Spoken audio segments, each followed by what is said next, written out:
अस्सलाम वालेकुम। I am Maham from BEMTS 231843। तो आज माइक्रो कंट्रोलर का ज़ीरो चैप्टर पढ़ेंगे जिसका नाम है इंट्रोडक्शन टू कंप्यूटिंग।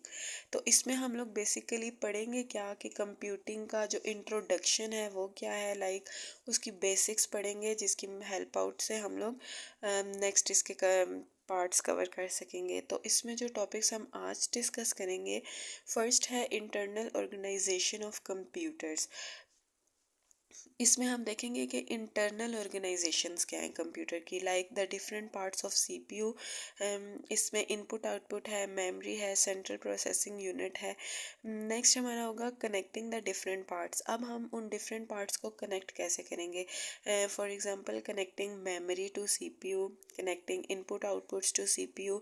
देन हम लोग मूव करेंगे इस टॉपिक पे कि how computer work. CPU memory input output में हमारे पास क्या आ जाता है। इनपुट में हमारा कीबोर्ड आ जाता है, माउस आ जाता है, सेंसर आ जाता है। इसकी और भी बहुत सी एग्जांपल्स हैं, लाइक कैमरा हो गया, मोबाइल फ़ोन हो गया। और आउटपुट में हमारे पास LCD, printer, hand of a robot आ गया। देन मेमोरी में क्या आता है, everything that can store, retain and recall information. कोई भी चीज़ जो हम कंप्यूटर में स्टोर कर दें और दोबारा से हम उसे रिकॉल कर सकें, वो मेमोरी ऑफ कंप्यूटर होती है। ये सिंपल वर्ड्स में हम मेमोरी ऑफ मोबाइल फ़ोन्स जैसे डेली बेसिस पे बात करते हैं कि मोबाइल फ़ोन की मेमोरीज़ कितनी हैं, ये सब। इसी तरह कंप्यूटर की भी एक मेमोरी होती है, like hard disk, then piece of paper etcetera. Next हमारा जो टॉपिक आता है वो आता है जो हमारी मेमोरी है उसकी क्या क्या करेक्टरिस्टिक्स हो सकती हैं, लाइक उसमें कितनी कैपेसिटी है, वो किस तरह से वर्कआउट करती है, ये सब कुछ हम देखेंगे। फर्स्ट टॉपिक है हमारा capacity, the number of bits that a memory can store. अब मेमोरी क्या होती है कि कोई भी चीज़ कितनी उसके अंदर पावर है, कोई भी चीज़ सेव करने की, कोई भी चीज़ याद रखने की, हम उसके अंदर सेव करें और वो उसे रिकॉल करें। तो the number of bits that memory can store, वो नंबर ऑफ बिट्स जो मेमोरी स्टोर कर सकती है, लाइक कुछ कंप्यूटर्स 128K बिट्स को कर सकते हैं, 256 मेगा बिट्स को कर सकते हैं। ये इसकी एग्जांपल्स है।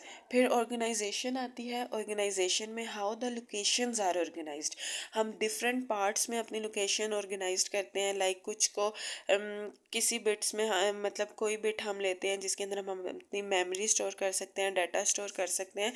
128 multiply by 4 memory has 128 locations. यहाँ से हमें पता चलेगा कि अगर हमारी मेमोरी है 128 मल्टीप्लाई बाय 4 मेमोरी है, तो हमारी जो लोकेशंस आएंगी वो 128 लोकेशन हर बिट ले सकती होगी। Access time how long it takes to get data from memory.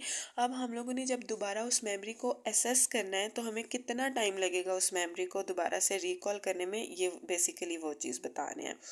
Then memory में ये सेमीकंडक्टर्स आ जाते हैं। ये आजकल के दौर में तो नहीं यूज़ होते, तो हम लोग इससे इतने हमें नो हाउ नहीं है इसकी। सेमीकंडक्टर्स हैं ये, सेमीकंडक्टर्स जो प्रॉपरली कंडक्टर्स नहीं होते। फिर हमारे पास नॉन सेमीकंडक्टर्स आ जाते हैं जिसमें फ्लॉपी डिस्क आ जाती है और ये एक और डिस्क आ जाती है, ठीक है। सेमीकंडक्टर मेमोरीज क्या है हमारे पास, एक है रीड ओनली मेमोरी, एक है रैम है।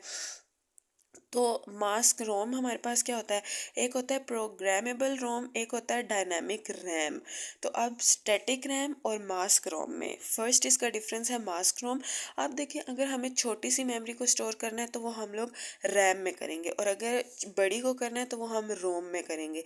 लाइक कोई भी प्रोग्राम अगर हम लोग रन करा रहे हैं कंप्यूटर में, तो वो एकदम से हमारा PC जो है वो स्टक हो जाता है या लाइट चली जाती है, तो जो हमारा कोड होगा वो तो रोम में सेव रहेगा, लेकिन जो वो आउटपुट दे रहा था वो रैम की वजह से आउटपुट ख़त्म हो जाएगी, हम उसे दोबारा से रन करेंगे। फिर है एप्रोम, इरेजेबल पी रोम्स होते हैं, इसको हम लोग कहते हैं erasable programmable read only memory. Okay, EPROM electronic erasable PROMs हैं, और यहाँ पे हमारे पास NV ROMs means non volatile ROMs हैं। फ्लैश ऐप रोम इसमें आ जाती है रोम में।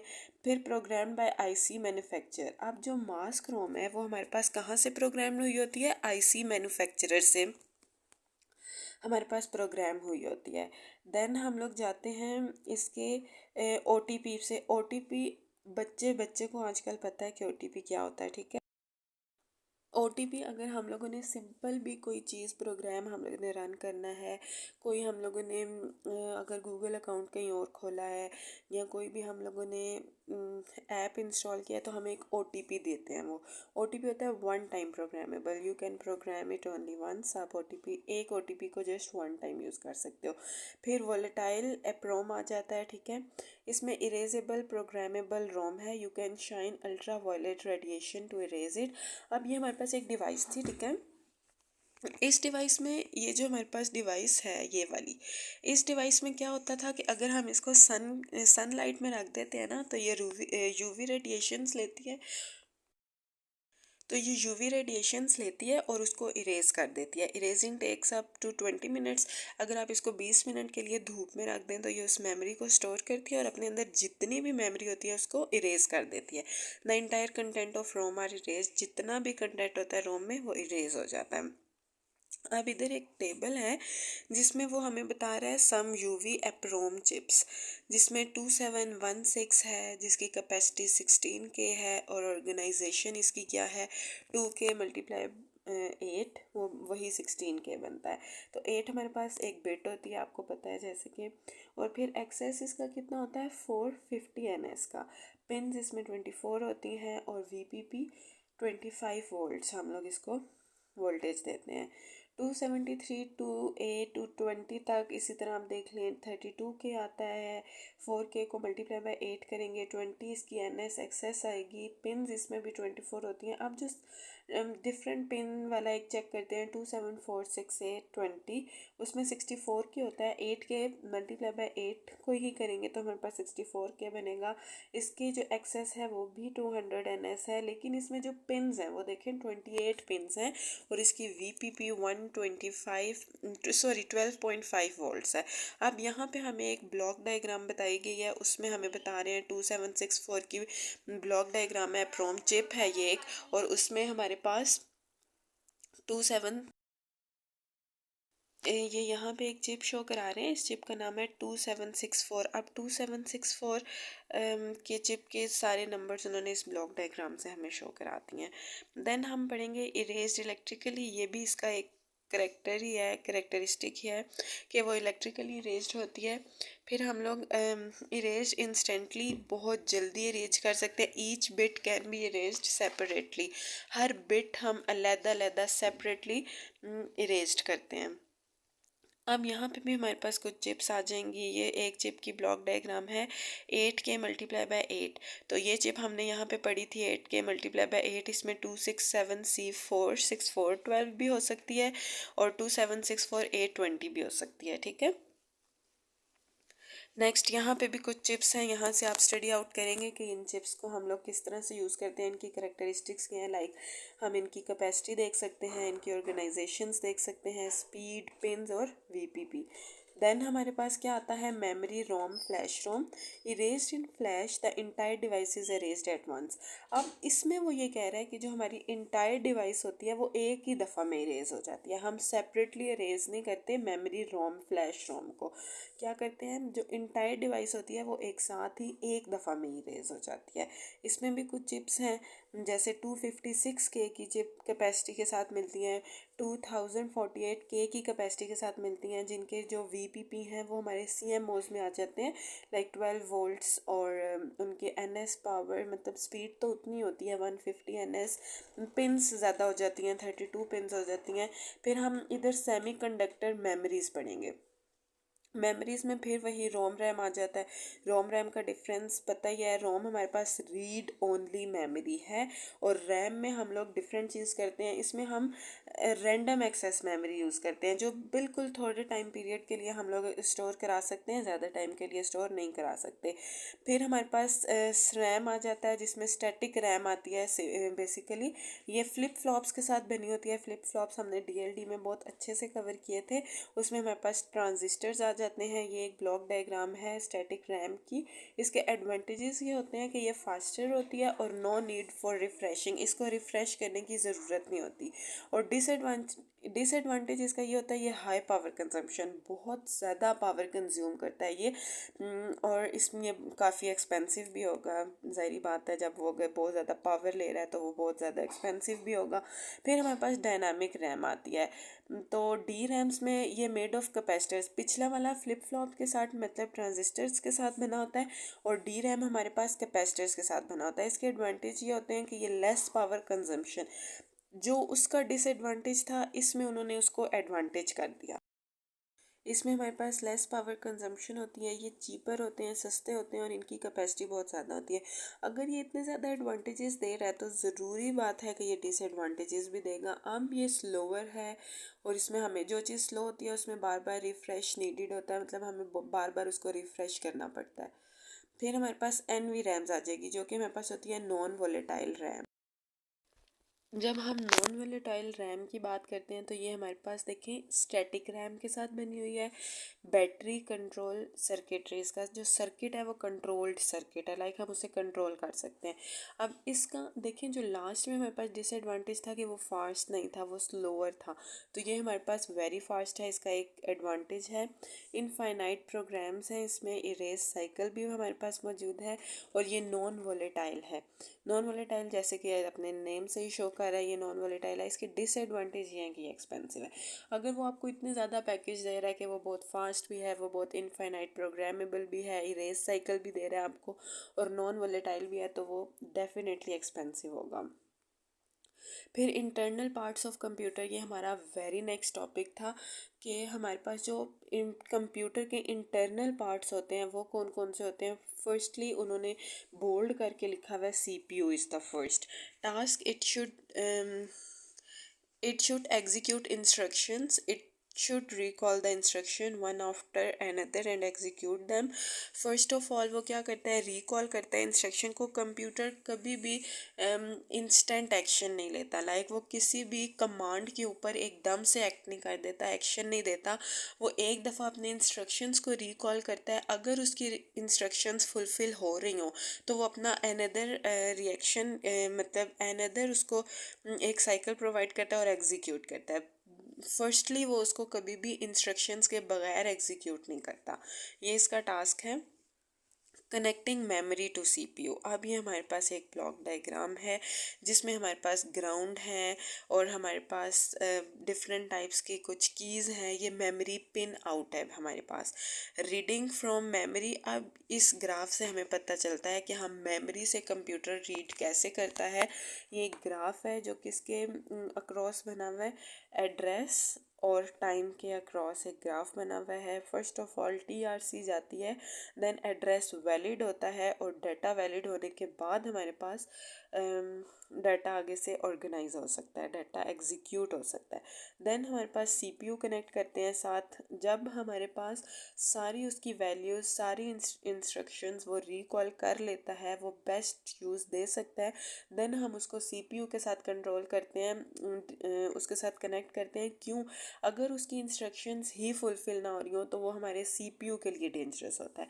CPU को बचाने के लिए हम पहले सारी इंस्ट्रक्शंस देखते हैं, अगर सारी इंस्ट्रक्शंस फुलफ़िल हो रही हो तो हम प्रोग्राम को एग्जीक्यूट करा सकते हैं, प्रोग्रामेबल हो जाता है हमारा फंक्शन, एंड देन उसको ग्राउंड और CPU के साथ हम अटैच करते हैं। Connecting input outputs to CPU, अब हमने इनपुट आउटपुट्स को CPU के साथ कैसे लगाना है। CPU should have lots of pins. अब CPU आपने देखा होगा उसके ऊपर बहुत सी पिन्स का ऑप्शन आता है। तो अब फिर हम लोगों ने CPU के नेटवर्क, कीबोर्ड, माउस, CPU के साथ ये हर चीज़ अटैच होती है, ग्राफिक कार्ड, साउंड कार्ड हम लोग CPU के साथ कनेक्ट करते हैं। अब जब हमने इनपुट आउटपुट्स करनी है तो इसमें हमारे पास बहुत इंपॉर्टेंट एक डायग्राम हमें समझनी पड़ती है। जब इनपुट आउटपुट ज़ीरो आ रही है तो वो वहीं पे रुक रहा है, डाटा बस नहीं चल रही, एड्रेस बस नहीं आ रही। जब हमारे पास इनपुट आउटपुट 1 आता है तो डाटा बस आगे की तरफ जाती है, लाइक हमारे पास राइट रीड आ जाता है, कंट्रोल बस कंट्रोल होना स्टार्ट हो जाती है, एड्रेस बस अपना एड्रेस देना शुरू कर देती है। फिर हमारे पास इनपुट आउटपुट 2 आती है और फिर इनपुट आउटपुट N आ जाती है। इसी तरह हम लोगों ने इसमें जब हमने CPU के साथ अपना ब्लॉक डायग्राम कनेक्ट की तो उसमें ग्राउंड आ गया, CSOE WE, ये सारी चीज़ें VCC, हम इसको वोल्टेज देते हैं, देन हमारा CPU एग्जीक्यूट करता है। How could we manage it, हम इसको मैनेज कैसे करते हैं, इसके लिए एक प्रॉपर डायग्राम से हमें बताया जा रहा है जिसमें हम मेमोरी टू CPU विद बस करते हैं। ये जो स्टार्ट में ज़ीरो को बोल्ड किया जा रहा है, ये हमारा इनिशियल पॉइंट है। कोई भी CPU जब वर्क करना स्टार्ट करता है तो वो ज़ीरो से स्टार्ट करता है। फिर हमारे पास एड्रेस बस आ जाती है जिसमें डाटा बस होती है, राइट रीड ओनली मेमोरी आ जाती है, इनपुट आउटपुट मेमोरी आ जाती है, कंट्रोल बस आ जाती है जिसको हम डायरेक्ट अपने ब्लॉक डायग्राम के साथ अटैच करते हैं। उसमें ग्राउंड होता है, उसमें CSOVVE, ये सब उसके साथ अटैच करते हैं। फिर connecting IOs and memory to CPU with using bus memory mapped IOE। How could we make the logic circuit? Here we discuss about how could we make the logic circuit. First, write the address range in binary. First, what we do address range in binary. Then separate the fixed part of address. Then we use NAND gate design for designing our logic circuit, whose output activates when fixed address is given out. When we have in output our fixed address, then our NAND gate will execute the program. Then we will discuss about from address 0 to address 15 how the binary numbers are changed between 0 to 15. All are discussed below. Decimal to binary conversion. These are the conversions. These are the conversions we read in DLD chapters, like how we convert decimal to binary conversion. यहाँ पे हम देखेंगे कि हम लोगों ने 25 decimal को binary में कैसे कन्वर्ट किया। बहुत बेसिक है। सबसे पहले इसमें इन्होंने बिल्कुल सिंपल है कि 2 के साथ उसको फैक्टराइज कर दें तो हमारा डेसिमल बन जाता है। अगर हम यहाँ से क्वोशिएंट और रिमाइंडर ना भी देखें और 2 के साथ फैक्टर्स बनाएं इस नंबर के, तो 1101 हमारे पास इसका सोल्यूशन आ जाता है 25 को बाइनरी में चेंज करने का। देन अब हम लोगों ने डेसिमल में जब चेंज करना होता है तो हम उसका उलट कर देते हैं, हम 2 को ऐड करना स्टार्ट कर देते हैं तो हमारे पास डेसिमल आ जाते हैं। फिर ये कन्वर्जन है, use concept of weight to convert 3910 to binary. अब हमने बाइनरी में चेंज करना है 39 को जिसका वेट 32 है, देन 16 है, देन 4 है, देन 2 है। अगर हम इस पर नोटिस करें तो ये स्क्वायर स्क्वायर के डिफरेंस है। 1 का स्क्वायर 1 होता है, 2 का स्क्वायर 4, 4 का स्क्वायर 4 2 ज़ार 8, 8 2 ज़ार 16 एंड 16 2 ज़ार 32। देन हम क्या देखेंगे, हेक्साडेसिमल सिस्टम रिप्रेजेंट बाइनरी 1 0 ये एक नंबर है, इसको हमने हेक्स में जब चेंज करना है तो हम इस टेबल को भी देख सकते हैं। 0 से 15 तक हमें सारी वैल्यूज से परफेक्ट नो हाउ होनी चाहिए, देन हम इनको इजीली कन्वर्ट कर सकते हैं। 111 को हम क्या कहते हैं, F कहते हैं। 1001 हमारे पास क्या होता है, 9 होता है। 01015 होता है, देयरफॉर हम लोग इसको 9F5 हेक्साडेसिमल कहेंगे। हमारी 0.5 जो एग्जांपल है उसमें हमने कन्वर्ट करना है। अब हेक्स 29 भी दिया हुआ है, उसको हमने बाइनरी में कन्वर्ट करना है। बाइनरी में कन्वर्ट करने के लिए हम क्या करेंगे, उसको डिफरेंट पार्ट्स में 29B, 2 की वैल्यू नीचे लिख लेंगे जो कि होती है 0010, 9 की वैल्यू लिख लेंगे 1001 और B की लिख लेंगे 1011, ड्रॉपिंग द लीडिंग ज़ीरोज़। अब जो लीडिंग ज़ीरोज़ थे उन्हें हम ड्रॉप कर देंगे, लाइक 00 जो फर्स्ट 2 के साथ था, तो हमारा नंबर बन जाएगा 101 001 011। देन हमारे पास नेक्स्ट हमारे पास डेसिमल टू हेक्स कन्वर्जन आ जाती है। इसको भी इसी तरह से हम कन्वर्ट कर लेंगे जिस तरह मैंने पहले बताया है। फिर hex to decimal conversion, then हमारे पास addition of binary number. This is very important topic.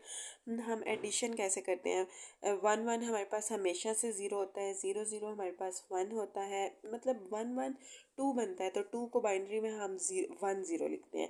तो ये 0 यहाँ पे रहा, 1 इधर ऊपर कैरी चला गया, वो 1 और 0 1 बन गया, फिर ये 1 0 1 बन गया, ये 1 1 10 बन गया। इसी तरह अब देखें डेसिमल में ये क्या था, 1 1 0 1 को हम 13 बोलते हैं और 1 0 0 1 को हम 9 बोलते हैं, तो 13 + 9 हमारे पास 22 है। तो 22 को हम बाइनरी में बोलते हैं 10110। अब हम 0.9 में टूज़ कॉम्प्लीमेंट हम किस तरह से फाइंड करते हैं, बाइनरी नंबर का पहले वंस कॉम्प्लीमेंट लें।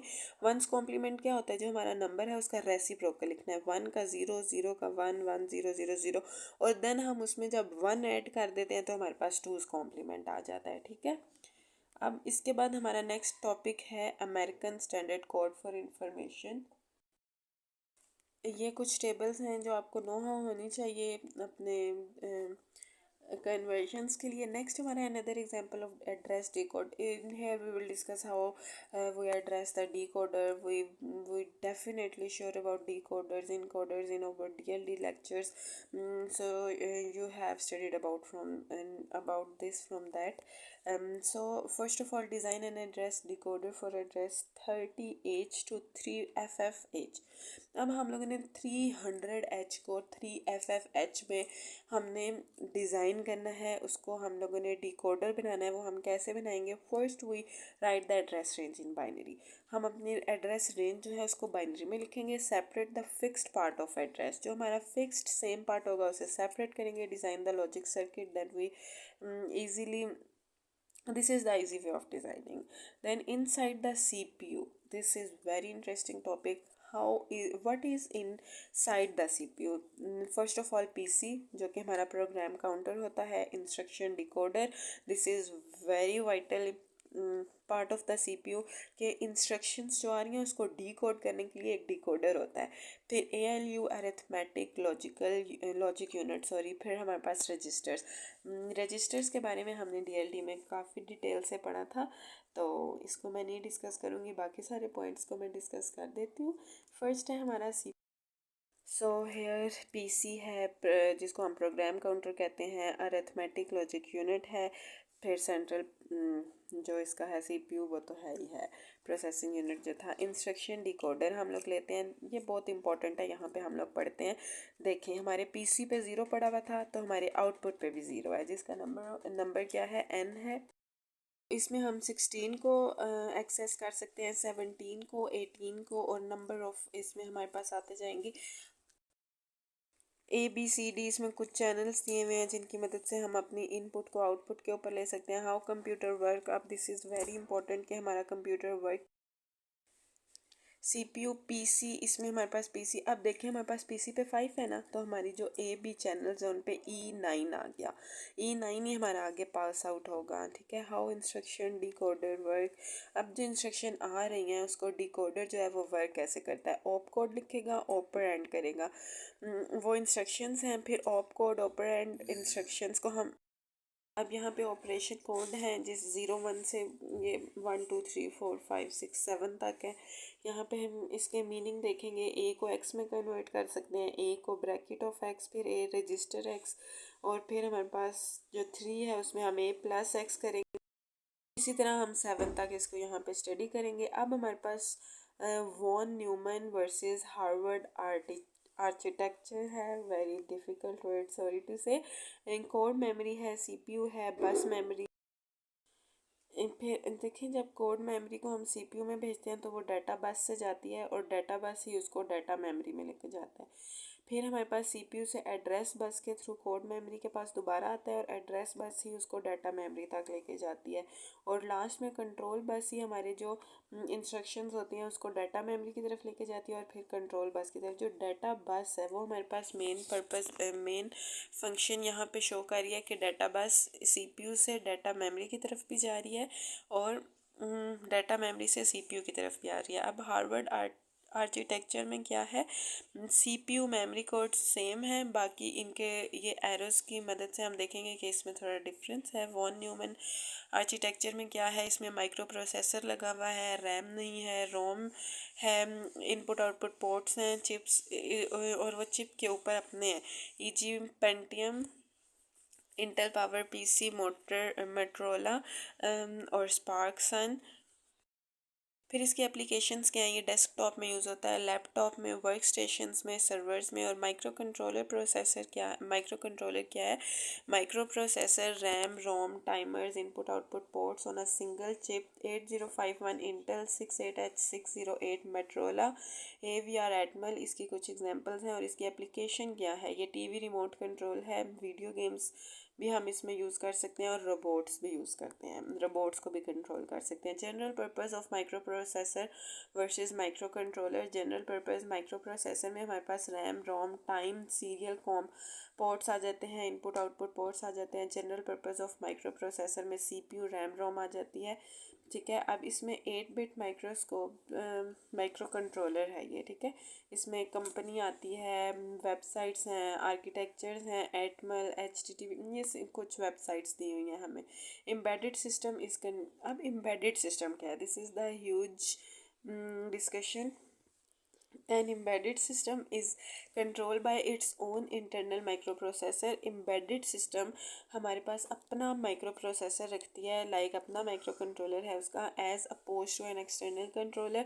PC is connected to various. अब जो PC हमारा होता है वो connected होता है various embedded program से, such as keyboard, printer, modem, disk controller, sound card. या पढ़ लें, a printer get data and print it, a mouse takes coordinates and send to the PC. Embedded products में हमारे पास क्या आ जाता है? हमारे पास कंप्यूटिंग कार्ड्स आ जाती हैं। इसकी कंप्यूटिंग कार्ड्स और कम्युनिकेशन में भी ये सिंपल इसकी कुछ एग्जांपल्स हैं, पढ़ लें। एम्बेडेड प्रोडक्ट्स में हमारे पास कंज्यूमर है, कंज्यूमर कनेक्टिविटी है, हमारे पास चूजिंग अ माइक्रो कंट्रोलर। जब हम कोई भी माइक्रो कंट्रोलर चूज़ कर रहे हो तो हम क्या चूज़ करेंगे उसमें? उसकी speed, packaging, power consumption, cost, compiler, simulator. और AVR माइक्रो कंट्रोलर फैमिली में हमारे पास वाज डिज़ाइन बाय 2 टेक्नोलॉजीज़। इसमें 2 एडवांस वर्चुअल रिस्क होते हैं। रिस्क एंड सिस्क में हम लोग क्या पढ़ते हैं? ये कॉम्प्लेक्स इंस्ट्रक्शन सेट कंप्यूटर है और ये रिड्यूस्ड इंस्ट्रक्शन सेट कंप्यूटर है। Hardware and von Neumann architect में हमारे पास नॉन न्यूमन प्रिंसिटन है, यस। एंड हार्वर्ड आर्किटेक्चर में हमारे पास क्या है वो आप देख लें। हार्वर्ड आर्किटेक्चर हम लोग पहले पढ़ चुके हैं। The AVR microcontroller family, this is the AVR microcontroller family, जिसमें एप्रोम्स हैं, रैम है, टाइमर है, अदर पेरिफेरल्स हैं, पोर्ट्स हैं, इंटरप्ट यूनिट है और OSC होते हैं हमारे पास। ये इसका हमारे पास एक प्रॉपर व्यू है। And this is all about our introduction of computing, the zero chapter of microcontrollers.